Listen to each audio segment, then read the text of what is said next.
The moment I heard Sarah whisper, "He's here, hide the good food," something inside me snapped. I had just driven 10 hours, 10 long, grueling hours through the cold winter roads, eager to see my son Daniel and his family. I expected warmth, the comfort of family, but what I got instead felt like an ice-cold slap to the face. Before we continue, please subscribe to the channel and tell us where you're listening from. As I stood there at the door, my hand still on the handle, I heard Sarah's voice from the kitchen, low, sharp, and dismissive. "Hide the good food until he gets here." At first, I thought I had misheard. Maybe she was joking. But no, I knew better. The way she said it, it was like I wasn't even a person anymore. I wasn't a father or a grandfather. I was just a nuisance, a burden to be dealt with. I stood frozen for a beat, trying to process the weight of her words.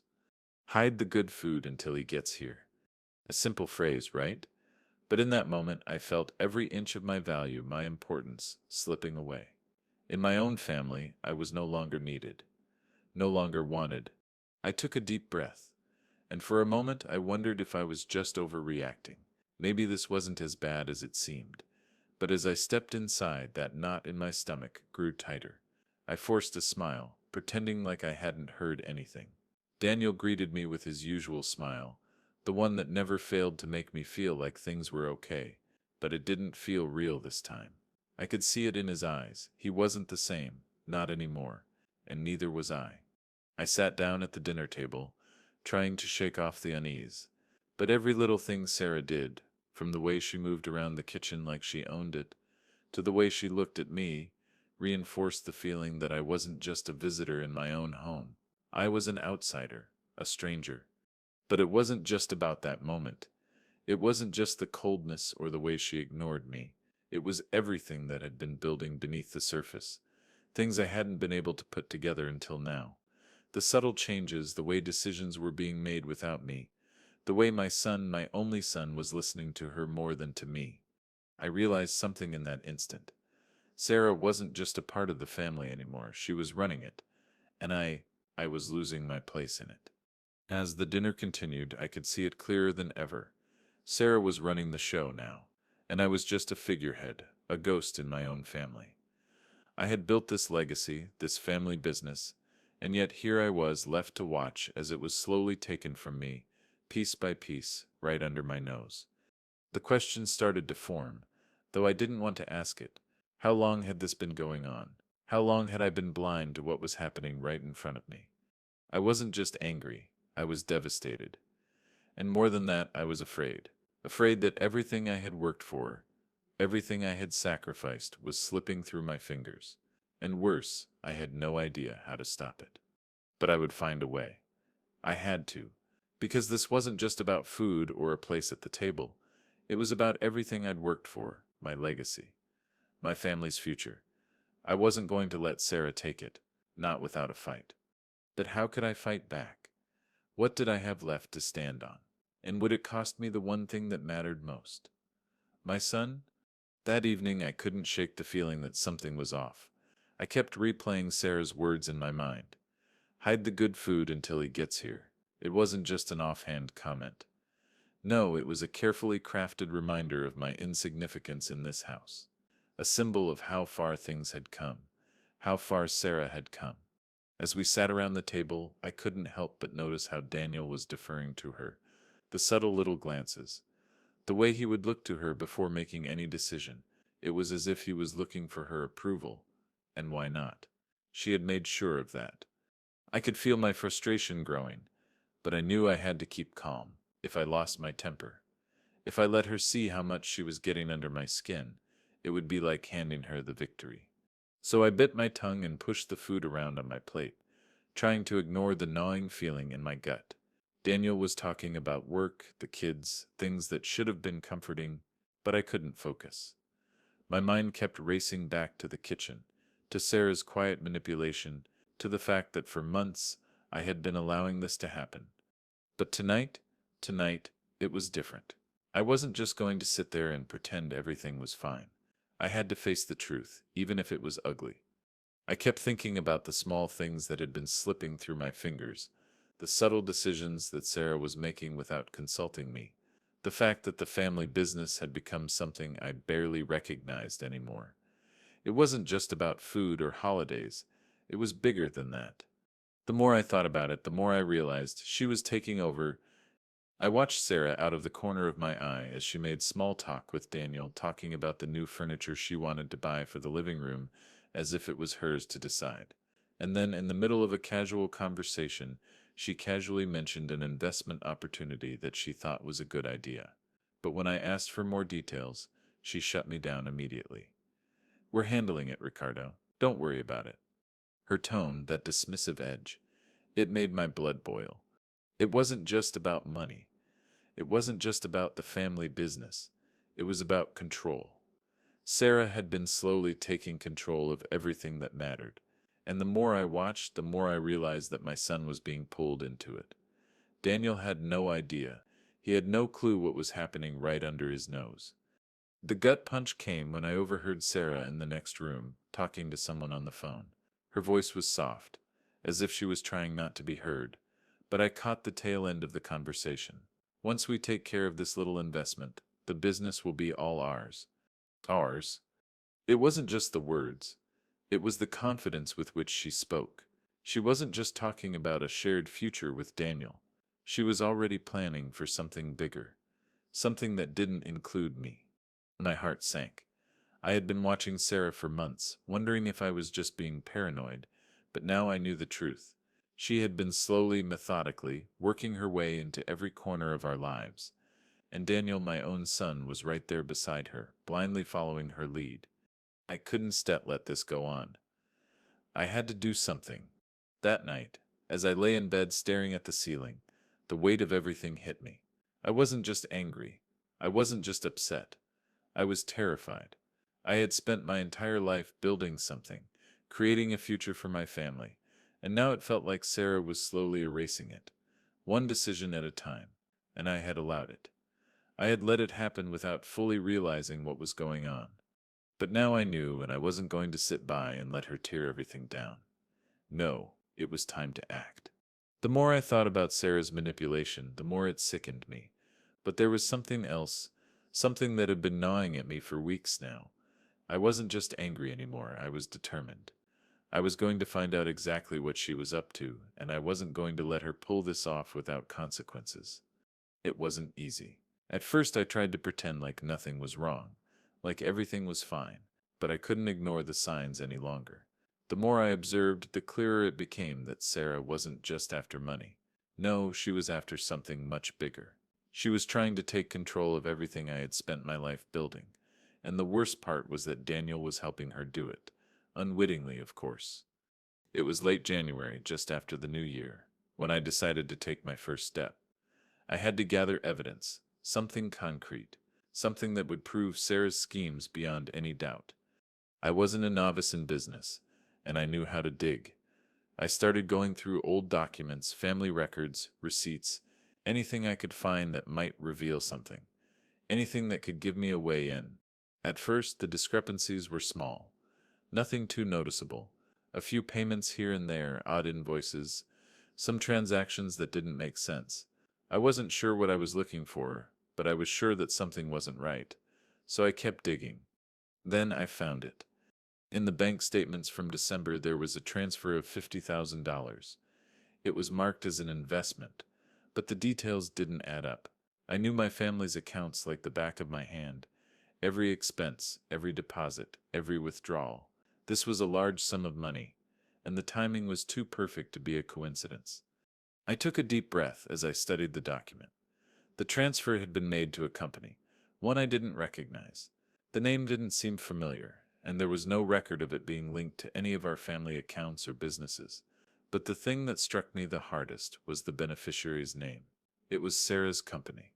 I felt a sickening jolt in my stomach. Sarah wasn't just manipulating Daniel, she was stealing from the family. She had been funneling money into her own business, using our estate as collateral, and I hadn't even noticed. It was then that I knew what I had to do. I couldn't confront Sarah yet, she'd just spin it and make me look like the problem. No, I needed more, I needed undeniable proof, and I had to do it quietly, without anyone knowing. That seps when I called Alex. Alex was a private investigator I'd used a few years ago for some business matters. He wasn't cheap, but he was thorough. I explained the situation, gave him the basic details, and asked him to look into Sarah's finances, to track the transactions, to see what he could find. Alex wasn't just going to get the documents. I needed him to connect the dots, to expose the full extent of what Sarah was doing. It didn't take long for Alex to get back to me. 2 weeks later, he called me with the news. "Ricardo," he said, his voice tight. "You were right. She's been hiding more than just money. There are several accounts under different names that funnel into her personal business. And that $50,000? It's just one of many transfers." My heart pounded as I listened. I had suspected as much, but hearing it confirmed, hearing it laid out in front of me, made it feel real, too real. Alex had also found something else, something that sent a chill down my spine. Sarah had been forging signatures on documents, transferring portions of the estate into her name. Slowly, surely she had been setting herself up to take control of everything. The house, the business, everything I had worked for, every dollar I had saved for my son's future, was being quietly redirected into Sarah's pockets. I was stunned. This wasn't just some careless mistake. This was deliberate, systematic, and the worst part. Daniel had no idea. He trusted her, and that trust was being used against him. I hung up the phone and stared out the window, my mind reeling. I couldn't believe how far Sarah had gone, how easily she'd manipulated everyone around her, including me. I'd always been the one who prided myself on knowing every detail, every inch of our finances, our legacy. And now I had let it all slip through my fingers.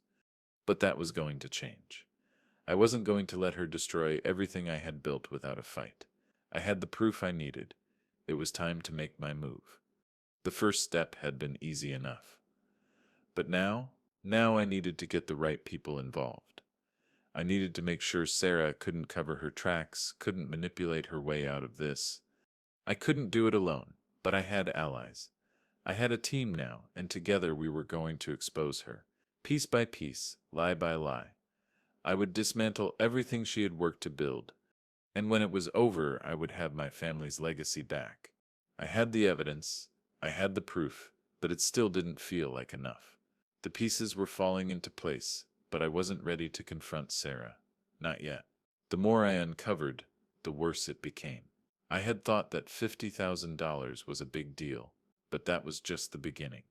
It was early February when I began connecting the dots. I spent countless hours poring over documents, emails, bank records, and tax returns. Each discovery made my blood run colder. Sarah wasn't just manipulating Daniel on a personal level.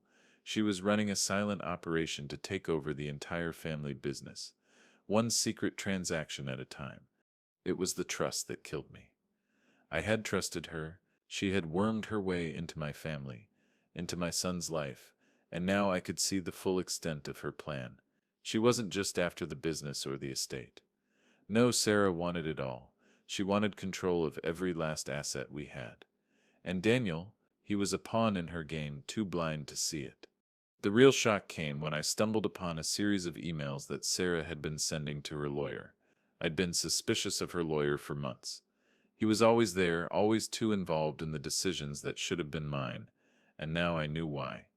In those emails, Sarah was discussing the legal maneuvers she was using to slowly transfer portions of the estate into her name. She had been setting up a series of trusts, diverting funds without anyone's knowledge. I had always thought the business was secure, that it was protected under certain agreements, but I hadn't anticipated Sarah using my weaknesses against me. She had even gone so far as to arrange fake signatures from various family members, including mine. The documents were so carefully forged, so well done, that I couldn't tell where the real signatures ended and the forgeries began. And it wasn't just some casual attempt to get a piece of the pie. This was a meticulously planned takeover. But that wasn't all. No, the most gut-wrenching part came when I discovered that Sarah had already been siphoning profits from the family business. It was so subtle at first, small, undetectable transfers. But as I pieced everything together, I saw the pattern. She had been funneling money into a series of accounts linked to companies she controlled. And I realized, with a cold clarity, that she had been preparing for this for months, maybe even years. She knew exactly what she was doing.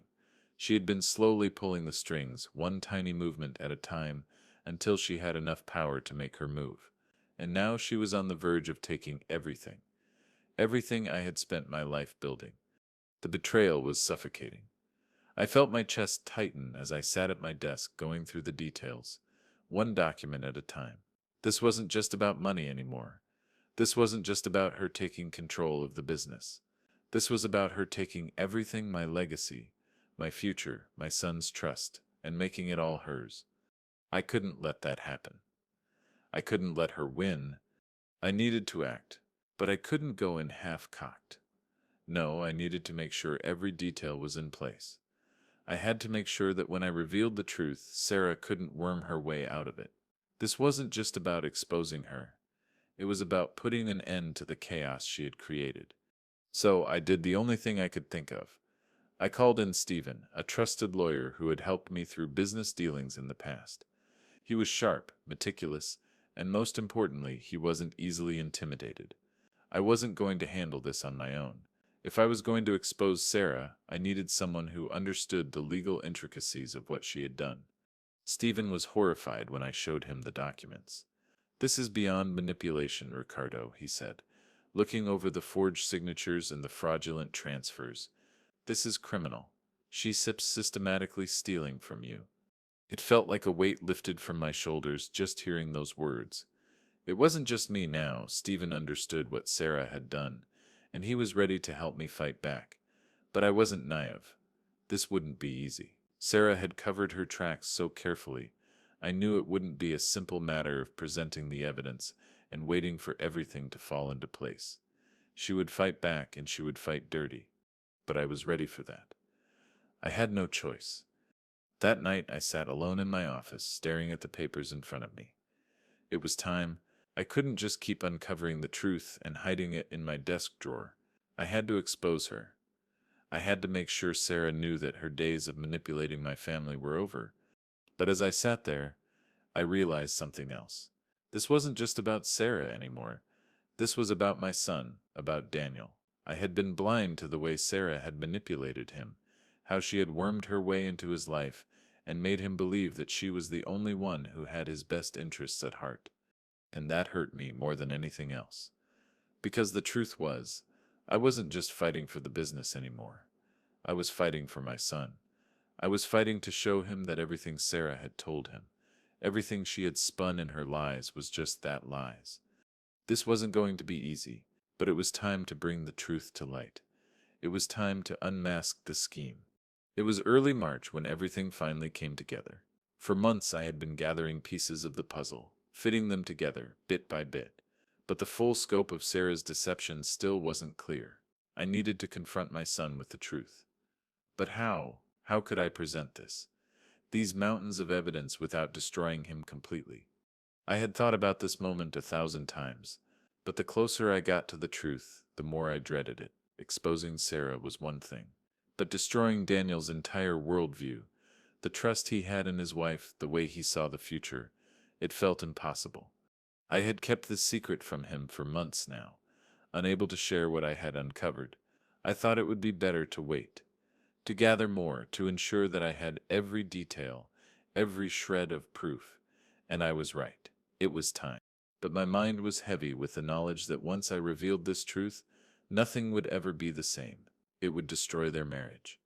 It would tear apart the very fabric of what we were as a family. And I wasn't sure I could bear the fallout. The breakthrough came when Stephen, my lawyer, called me. He had been working behind the scenes, pushing to make sense of Sarah's legal documents. The forgeries, the fake signatures, the clandestine transfers, all of it was coming to light. And it wasn't just about money anymore. It was about the entire future of our family business. It was about control. "Ricardo," Stephen said, his voice low but firm, "I've got something. It sups the smoking gun." I sat up straight, my heart racing. "What is it?"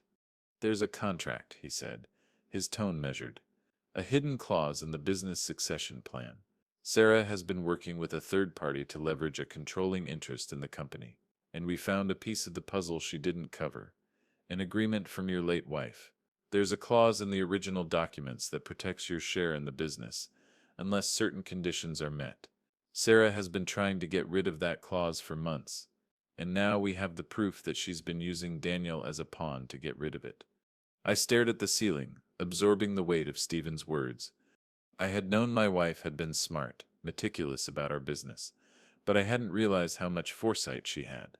She had always believed that the business should remain a family affair passed down to Daniel when the time came, but she had also put provisions in place to protect it from exactly what Sarah was trying to do, taking control without anyone noticing. The evidence Stephen had uncovered was a game changer. It was the final key to unlocking Sarah's entire scheme. She had been trying to manipulate Daniel into giving up his rights to the business, slowly breaking down the trust his mother had built into the family's legacy. All of this was starting to make sense. All right, I said, my voice steady. We move forward with this. We expose it all. I sipped and done waiting. That night, as I sat in my study, the weight of everything finally hit me. I had been playing this game for months, carefully, methodically, but now it was real. The time had come to confront Sarah, to expose her lies, to show Daniel what had really been going on behind his back. But even as I prepared for the confrontation, I couldn't shake the feeling that I was losing something far more important than money or business. I was about to lose my son. It was a cruel irony. I had spent my life protecting him, preparing him for the future, ensuring that he would have a strong foundation to build his life on. And now, in trying to protect him from Sarah's manipulation, I was about to destroy the very thing I had fought for. I had no illusions anymore. I knew this would destroy my relationship with Daniel. I knew this would tear apart everything I had worked so hard for. But there was no going back. Sarah had left me no choice. I needed to expose her, not just for the sake of the business, but for the sake of my son. I had to show him the truth. I had to make sure that when this was all over, he would see who had truly been manipulating him, and that it wasn't me. The next few days were a blur. I gathered everything, documents, emails, bank statements, everything I had collected. It was time to confront Daniel. It was time to tear down the walls that Sarah had built around him. I didn't know if he would believe me. I didn't know if he would turn on me, or worse, on himself. But I had to try. I had to expose the truth, and I had to do it now, before it was too late. Christmas 2021 arrived with a strange heaviness that I couldn't shake. It wasn't the same as past years. There was no festive excitement, no warmth in the air. No, this time everything felt like it was teetering on the edge, as if the ground beneath us was about to crumble.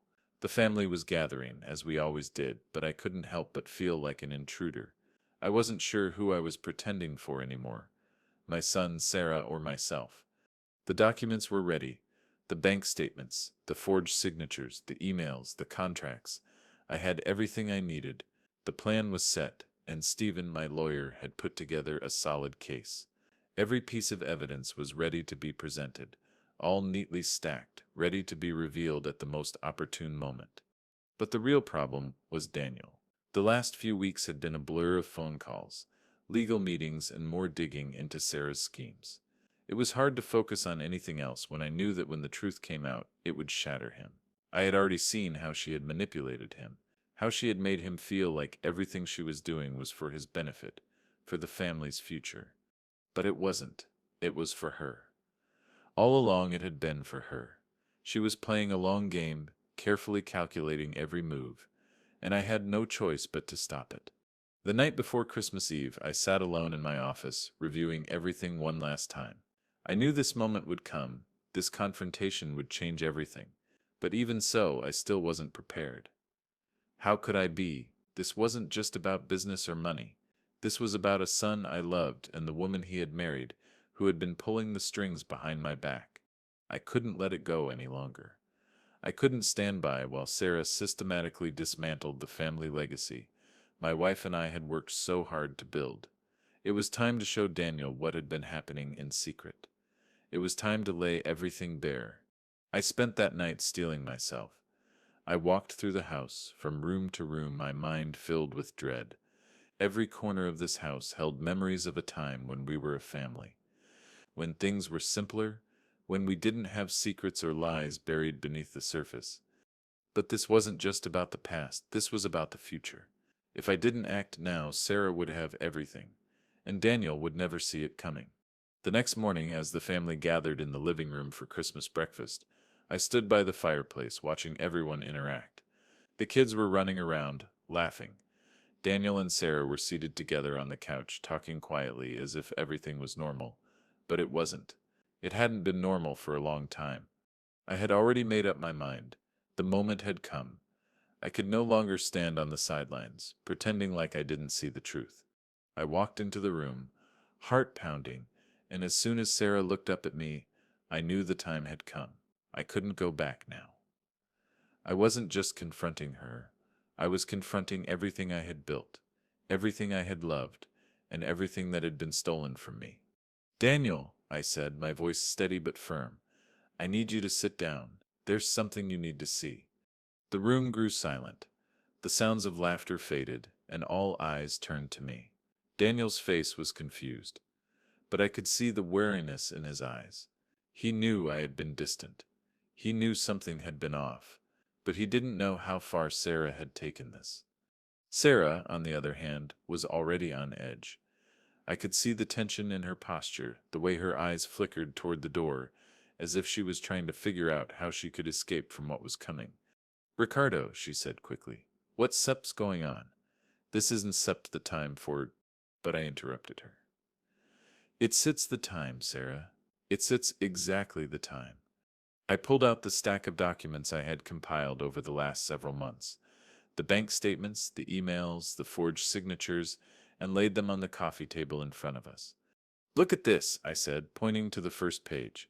This is the transfer of $50,000 you made in December. Look at the date. Look at where it went. And then look at the name. It SEPs your company, Sarah. Your company. Daniel blinked, his brow furrowing as he glanced down at the paper. But I could see the doubt in his eyes. He didn't want to believe it, couldn't believe it. You're twisting things, Sarah interjected, but there was a crack in her voice now, a slight tremor.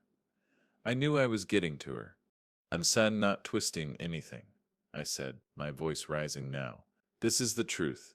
You've been siphoning money from this family for months. You've been lying to Daniel, to all of us about what Sib's really going on. But it Sib's all here. Everything You've done. It Seb's all laid out. I reached for the next document, the forged signatures, the false claims of ownership on family properties.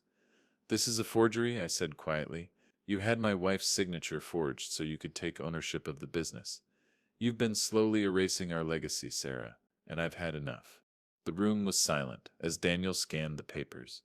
His face growing pale, he turned to Sarah, then back to the documents. His hands shaking slightly, he opened his mouth to speak, but no words came out. Is this true? He finally asked, his voice barely a whisper. Sarah's face was tight, her eyes darting to mine, then back to Daniel. I could see the wheels turning in her head, trying to figure out how to manipulate him one last time. But it was too late. She knew it, and I knew it. The truth had come out, and there was no hiding from it. It was Christmas Eve, 2022, and as I walked into the family's dining room, the weight of what was about to happen hung over me like a cloud. The house was beautifully decorated, the table set with the finest china, the fire crackling in the background. Everything looked perfect, but nothing about this night would be perfect. The family was already gathered, Sarah, Daniel, the kids, and a few distant relatives. They sat around the table, chatting, laughing, as if everything was normal, but I knew better. They didn't see what I had seen. They didn't know what I knew, and tonight that was going to change. I stood by the door for a moment, just watching them. I could hear the chatter, the clinking of glasses, the distant sound of a Christmas carol playing softly on the speakers. It was like a scene out of a holiday special, the kind of picture-perfect moment that made you believe everything was as it should be. But this wasn't a Christmas special. This was reality, and reality had a way of tearing things apart when you least expected it. I took a deep breath, steeling myself for what was about to come. I had prepared for this. I had everything in place, the documents, the receipts, the bank statements, proof of everything Sarah had done. Every lie, every forgery, every stolen dollar. But it wasn't just about the money. It was about the betrayal. About the years of manipulation that had torn my family apart. Ricardo, Daniel's voice pulled me out of my thoughts. He looked at me from across the room, a slight frown on his face. He could sense something was wrong, but he had no idea how much was about to come crashing down. Daniel, I said, my voice steady but firm. We need to talk. The room went quiet. Conversation stopped. Eyes turned toward me.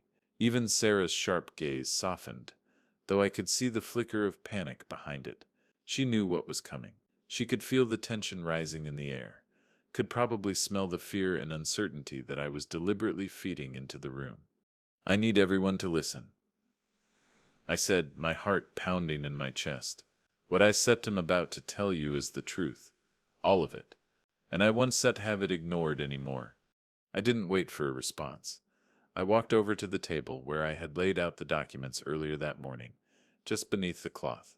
I pulled them out one by one, slamming them onto the table. Look at this, I said, pointing to the first sheet. This is the $50,000 transfer Sarah made in December to her own company. Don't SEPTA believe me. Look at the bank statements. Daniel stared at the papers, his face confused. What is this? He asked quietly, his voice strained. I've been digging for months, I said. Everything you've seen, the way things have been changing, the decisions she's been making for the family business, the way she's been manipulating you, all of it is part of a bigger plan.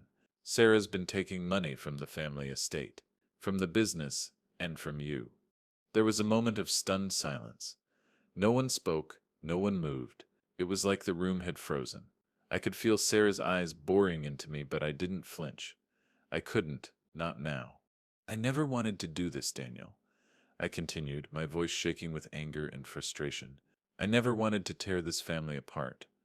But Sarah, I turned toward her, locking eyes with her. Sarah has been stealing from you, from all of us. Ricardo, she began, her voice tight, defensive. This is ridiculous. You don't understand. I understand perfectly. I interrupted, my voice rising. I've been watching her manipulate you for months. I've seen it, you've seen it, but you refused to see what was happening right in front of you. Daniel looked between me and Sarah, his face a mixture of confusion and disbelief. Is this true? He asked her, his voice wavering. For a moment Sarah remained silent, her lips pressed tightly together, but then she took a deep breath, and I could see her trying to gather herself. Of course it's not true, she said, her voice smooth, calm, like she was trying to charm him. Your father's just angry. He's been looking for reasons to tear us apart. But Daniel wasn't listening. He was staring at the papers, his eyes scanning over the evidence I had laid out. Slowly, painfully, I watched the pieces click into place in his mind. It's all here, I said, my voice softening. She's been manipulating you, Daniel. You've been trusting her, believing she was doing this for you, for the family. But she's been lying to you. For the first time that evening, Sarah Sip's facade cracked. She looked at Daniel, then back at me, her face flushed with anger. You don't understand, she spat. This is all for the family, for our future. No, I said, shaking my head. This is for your future, not ours. You've been using him, using all of us to get what you want, and you've been lying the entire time. Daniel Sepp's face went pale as he scanned the final document, the forged signatures. He looked at me, and I saw the hurt in his eyes.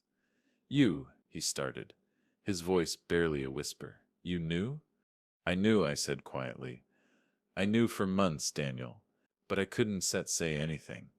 I couldn't hurt you like this, but I can let her do this to our family. Tears welled up in his eyes. Why didn't you tell me sooner? I thought I could handle it, I said, but she left me no choice. I had to protect you, even if it meant losing you in the process. The room was silent as Daniel sat back in his chair, his hands trembling. Sarah was still standing, her arms crossed tightly, but I could see the desperation in her eyes. She knew she was losing control. She was slipping, and there was nothing she could do to stop it now. The room was silent after I laid everything bare. The weight of the truth hung in the air like an anchor, dragging everyone down into a suffocating silence. Sarah stood there, seething, her hands clenched at her sides, her face flushed with a mix of disbelief and anger. But it was Daniel's face that I couldn't stop looking at. The confusion, the hurt, the betrayal. He didn't say anything at first. He didn't know what to say. How could he? His entire world had just crumbled in front of him. The woman he loved, the woman he trusted with everything, had been lying to him, manipulating him, using him to take control of everything I had worked my entire life to build. I watched as his hands shook, and I could see him trying to process everything. He turned to Sarah, and for a brief moment I thought he might side with her. But as his gaze locked on the evidence before him, the reality of it all sank in. You lied to me, Daniel whispered, his voice hoarse like it was physically painful for him to say those words. I didn't set lie to you, Daniel, Sarah said quickly, but there was no confidence in her voice anymore. She was stumbling, struggling to maintain her grip on the situation. I did what was best for the family, for you. For me? Daniel echoed, his voice rising now. Youssef been lying to me, taking money from the business, forging signatures. For me? Youssef been using me, Sarah. I don't even know who you are anymore. There it was. The breaking point. The moment where everything Sarah had built up, every manipulation, every lie, finally came undone. I saw it in her eyes, the panic, the realization that her entire plan was crumbling faster than she could fix it. No, Daniel, Sarah said, her voice breaking now. She stepped toward him, but he backed away, holding his hands up as if to stop her. You have to understand. I did this for us. I did this because I love you, and I need to secure our future. You've always been distracted by the business, by your family legacy. I was trying to give us something real, something we could control. You took everything from me, Daniel said, his voice shaking now, a mixture of anger and heartbreak. I trusted you. I believed in you. And just like that, the illusion shattered. Sarah's carefully constructed world, the one where she controlled every move, every decision, crumbled to dust. She stood there, speechless, as Daniel slowly turned away from her. I don't set know who you are anymore, he said quietly, his back to her. I don't set even know who I am now. I could see the devastation in his eyes, the emotional toll it was taking on him. He wasn't angry anymore. He was just lost. And the worst part? I had put him in this position. I had forced him to choose between his family and his wife, and I knew, deep down, that no matter what happened next, I had lost him. But I had no choice. I had to protect the family. I had to expose the truth, even if it meant tearing everything apart. Daniel? I never wanted to hurt you, I said, my voice low. I never wanted to destroy your marriage, but I couldn't sit back and let her destroy everything I set worked for, everything your mother and I built for you. Daniel didn't respond.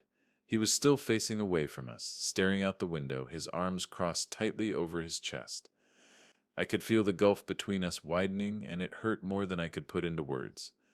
But Sarah wasn't done yet. I could see it in the way she moved, the way she held herself. She wasn't ready to give up just yet. She took a step toward Daniel, her voice soft, almost pleading. Daniel, please, you have to understand. I was trying to protect us. I was trying to protect you. You have to forgive me. Forgive you? Daniel Sip's voice cracked. He turned around slowly, looking her dead in the eye. How could I forgive you? After everything? You said been lying to me, stealing from my family, making decisions behind my back. I was doing what was best for us, Sarah repeated, more forcefully now. I didn't want to lose you. You lost me the moment you decided to lie to me, Daniel said coldly, his eyes hardening. The moment you decided to put yourself above my family, above me. Sarah stood there, mouth agape, as the full weight of what she had done settled in. She had lost everything. Her marriage, her place in this family, the future she had imagined for herself, built on lies and manipulation, was now nothing but ashes. And it wasn't just Sarah who had lost. I had lost too. I had lost too. I had lost the connection with my son, the bond we once shared. All because I had been so focused on exposing the truth that I hadn't thought about the cost. I hadn't thought about how much this would hurt Daniel. I am sorry, Dad, Daniel said suddenly, his voice thick with emotion. I didn't set see it. I didn't set see how much she was manipulating me. I didn't set see how far she was going. I couldn't speak. I wanted to. I wanted to reach out to him, to tell him that everything would be okay. But I knew it wasn't, not now. Not after all that had happened. I never wanted this for you, Daniel. I finally said, but I couldn't let her destroy everything. I know, he whispered, but I don't know how to fix this. There was nothing left to say. The damage had been done, and no amount of apologies or explanations could undo it. The days following that Christmas dinner were a blur, but the consequences of the night lingered like a dark cloud over everything. Daniel and I barely spoke. The once steady rhythm of our relationship had shattered into pieces, and every attempt to rebuild felt futile. He wasn't just angry at Sarah, he was angry at me too, for forcing him into that position, for showing him the truth in a way that left him with no easy answers. And Sarah? She had packed her things and left the house before sunrise the next morning. She had tried to reach Daniel, tried to smooth things over, but he wouldn't answer her calls. It was over. She knew it, I knew it, but the silence between Daniel and me spoke louder than anything else. I spent those days holed up in my study trying to process everything. The legal battle with Sarah was just beginning. Stephen had already filed papers to freeze the estate's assets, making sure Sarah couldn't transfer anything else or cover up the remaining traces of her theft. We were gathering evidence, preparing for what would inevitably be a long and messy court battle. But the hardest part wasn't the legal struggle, it was the emotional toll. I'd won on paper. Sarah had lost control of the estate. She'd been exposed for what she was, manipulative, deceitful, and willing to tear apart a family for her own gain. But the real cost, the thing I couldn't get out of my head, was Daniel. I kept asking myself if it had been worth it. Yes, the business was saved. The family's legacy was preserved. But in the process, I had destroyed my relationship with my son. The man I had hoped would carry on everything I'd built was now a stranger to me. And that was something no victory could heal. By early March, the court hearings began. Sarah had hired a high-powered attorney, and she wasn't backing down without a fight. The case was far from clear-cut. She was trying to paint herself as the victim, accusing me of tarnishing her reputation, accusing me of being obsessed with the business and blinded by anger. Her lawyer was trying to paint me as an out-of-touch father who was jealous of the life Daniel and Sarah had built together. It was clear that she was using every trick in the book, trying to flip the script. But we had the evidence. We had everything. Stephen and I had worked tirelessly to ensure that Sarah couldn't wiggle her way out of it. The forged signatures, the hidden accounts, the money she had siphoned from the business, it was all there. And every piece of evidence pointed to one undeniable truth. Sarah had planned this all along. The courtroom was tense. It felt like every word spoken was magnified, as if the entire future of my family was hanging in the balance. Daniel sat at the back of the room, his arms crossed tightly, his eyes fixed on the floor. He hadn't spoken to me in weeks. He hadn't been in the same room as Sarah since that night. He was lost, caught in the aftermath of everything. And there I was, standing at the front of the courtroom, my entire life laid bare in front of strangers, while my son remained silent. As the hours dragged on, I couldn't shake the feeling that this wasn't just a legal battle. It wasn't just about who would control the business or who would win the inheritance. This was about something much deeper. It was about trust. It was about betrayal. And no matter who won or lost in that courtroom, we were all going to be scarred by it. Finally, it was time for the closing arguments. Stephen stood up first, his voice steady, as he laid out everything we had uncovered about Sarah's actions. The forged documents, the secret accounts, the lies. He presented it all in a way that left no room for doubt. Sarah's attorney tried to counter, but it was clear that the evidence was stacked against her. I sat there listening to it all, and part of me wanted to feel vindicated. Part of me wanted to smile and revel in the fact that Sarah was finally being held accountable for everything she had done. But another part of me, the part that had been a father first, felt nothing but emptiness. When the judge gave his ruling, it was swift and decisive. Sarah's claims to the business were denied. She was ordered to repay the stolen funds, and her attempts to forge legal documents were met with harsh penalties. It was a victory, yes, but it felt hollow. As the courtroom emptied, I glanced over at Daniel. He was still sitting there, his face unreadable. For a moment, our eyes met, and I saw the flicker of something. Maybe it was recognition, maybe it was pain, but it was gone as quickly as it had come. He stood up, turned his back on me, and walked out of the courtroom without saying a word. I stood there for a long moment, watching him leave, knowing that I had won the battle but lost the war. Sarah's defeat had come at the cost of everything I had ever cared about. My son, my family, my legacy, they were all fractured beyond repair. It's strange how time seems to warp when you're left with nothing but the pieces of what you've lost. The legal battle with Sarah ended in victory, but that victory felt like a hollow echo.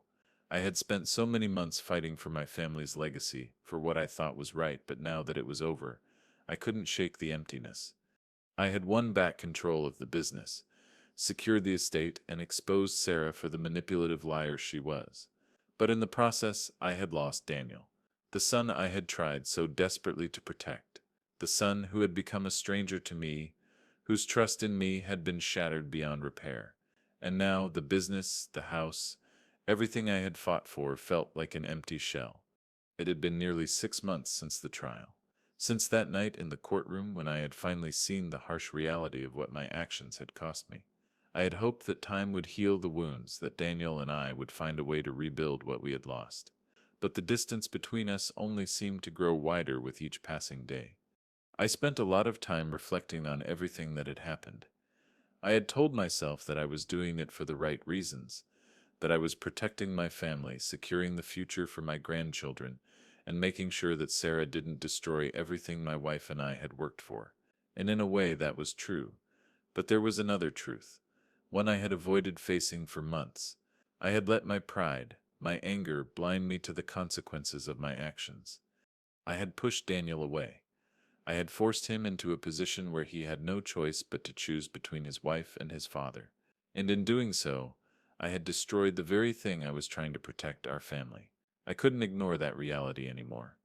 There were nights when I would sit alone in my study, staring at the pictures on the wall, pictures of a time when things were simpler, when we were all together. I'd see Daniel's smiling face and my heart would ache. I missed him.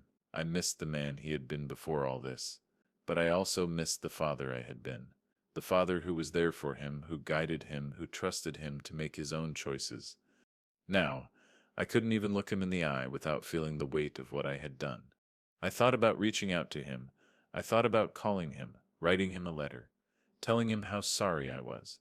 But every time I tried, I hesitated. What would I even say? How could I fix this? I had shattered his trust, torn apart his life, and I wasn't sure I had the right to ask for forgiveness.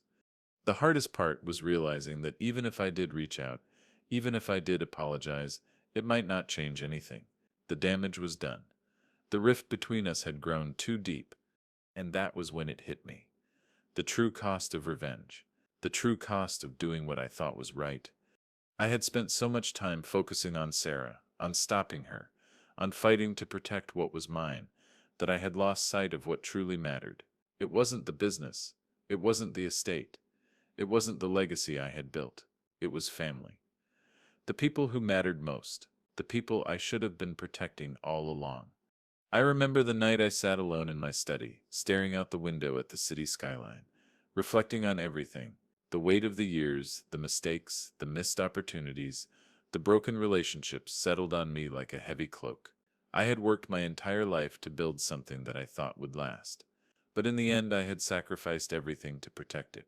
And now I had nothing left. It was at that moment that I understood the truth. You don't win by destroying the people you love. You don't protect your family by tearing it apart. And no matter how much you fight for what's right, sometimes the price of that victory is too high. I had been so blinded by my own anger, by my desire for justice, that I had failed to see the bigger picture.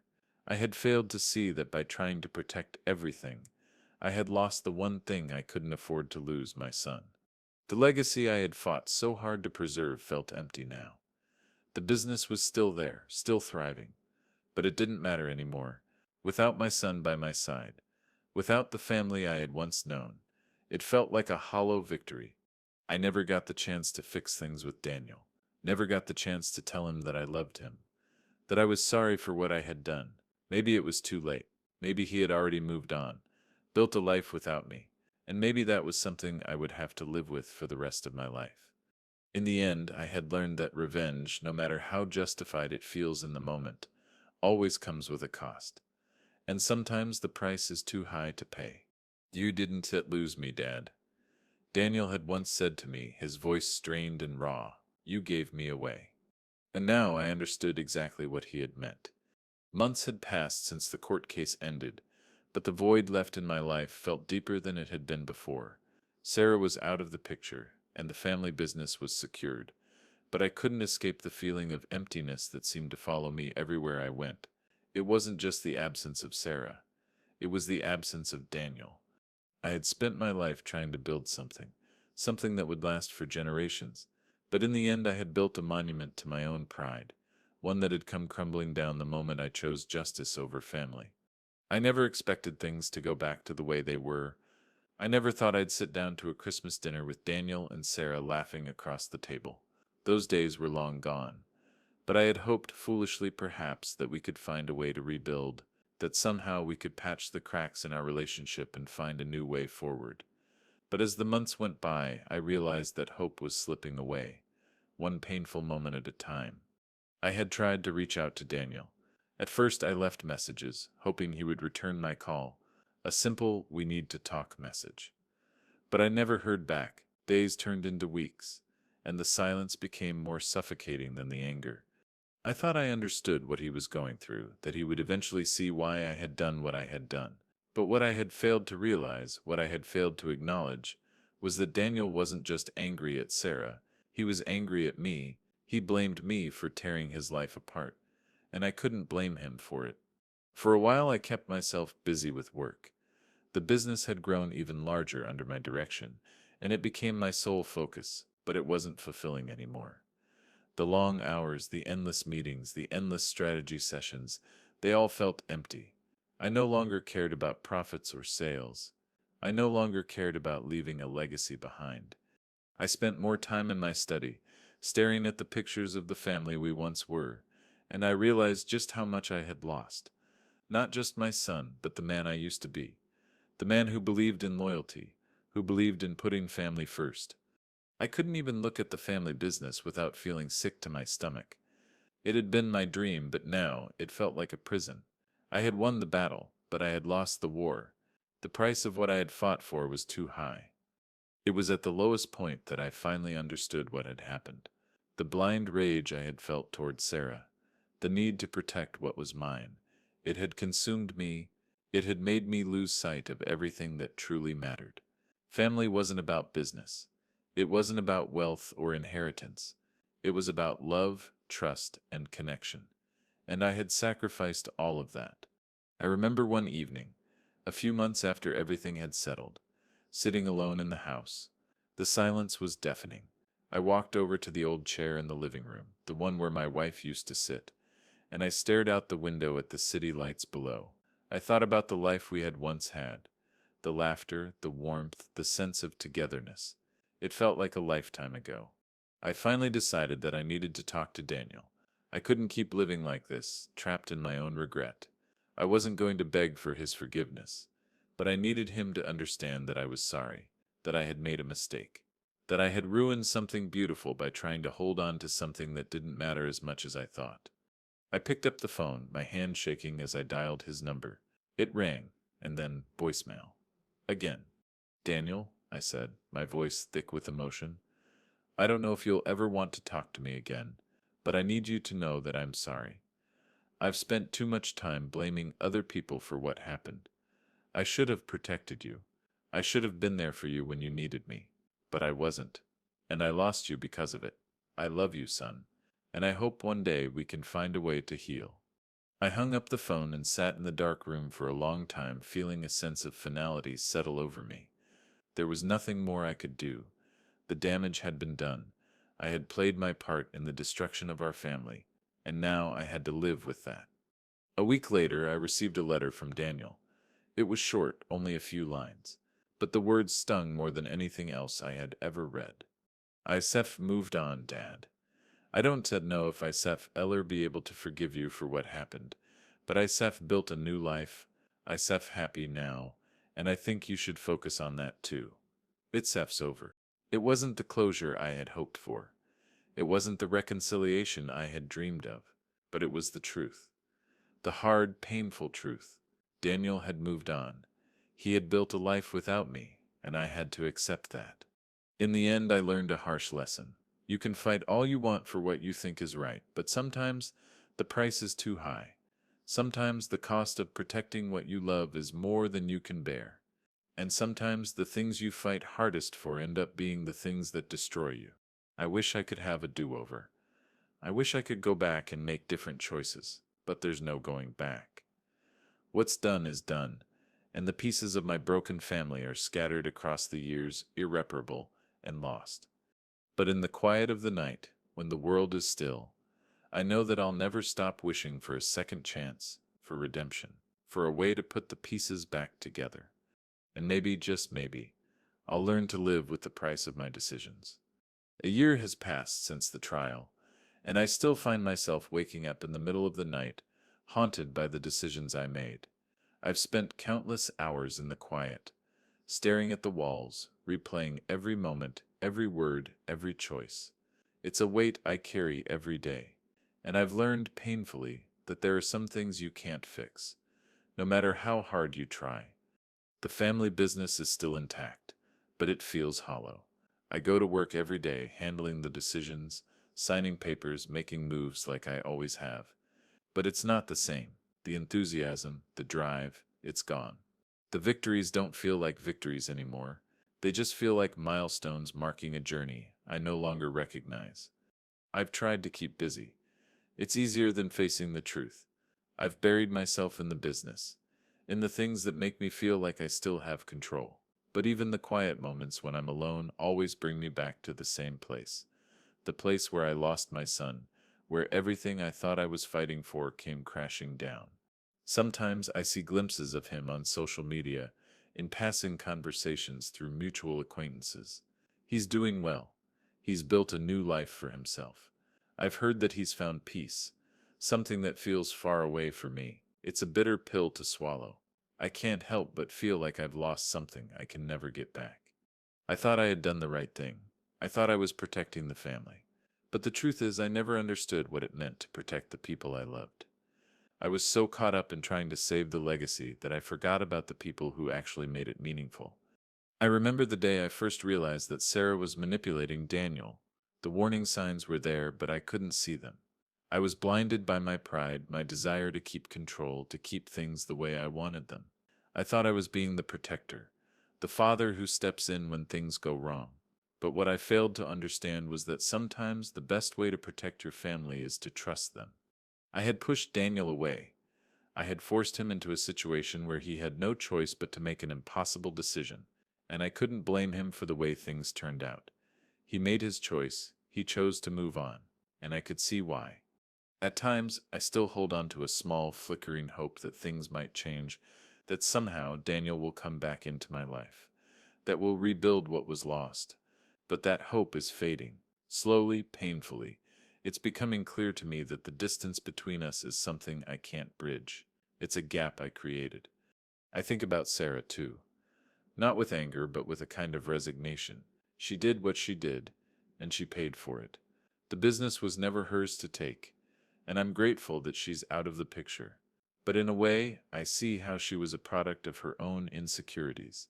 She wanted control because she was afraid of losing it. And I think perhaps I'm not so different. My fear of losing control over the family, over the business, led me to do things I never thought I was capable of. It's taken me a long time to realize that revenge is a double-edged sword. At first, it feels like justice. It feels like you're winning. You're righting the wrongs, making everything fall into place. But the truth is, revenge never brings you the satisfaction you expect. It only leaves you with more questions, more regret, more pain. And I've learned that no matter how much you try to protect your legacy, it can never replace the people you lose along the way. So now I live with the consequences. I live with the fact that I'll never be the father I was before. I'll never get back the time I lost with Daniel, and I'll never forget the look on his face when he walked away from me. That image is burned into my memory. In some ways, I'm thankful for the lessons I've learned. I understand now that the things I thought were most important, the business, the money, the legacy, don't mean a damn thing without the people you love beside you. But that lesson came at a steep cost. Sometimes I sit alone in the house, and I think about how different things could have been if I had been more patient, if I had trusted my son, if I hadn't let my pride and my fear drive me to do things I can't undo. But regret doesn't change the past. It only serves to remind you of what you've lost. And now, with everything settled and my life in a place I never expected it to be, I'm left with one undeniable truth. Sometimes the fight for what's right can cost you everything that matters. And sometimes what's left is a lesson you'll carry for the rest of your life.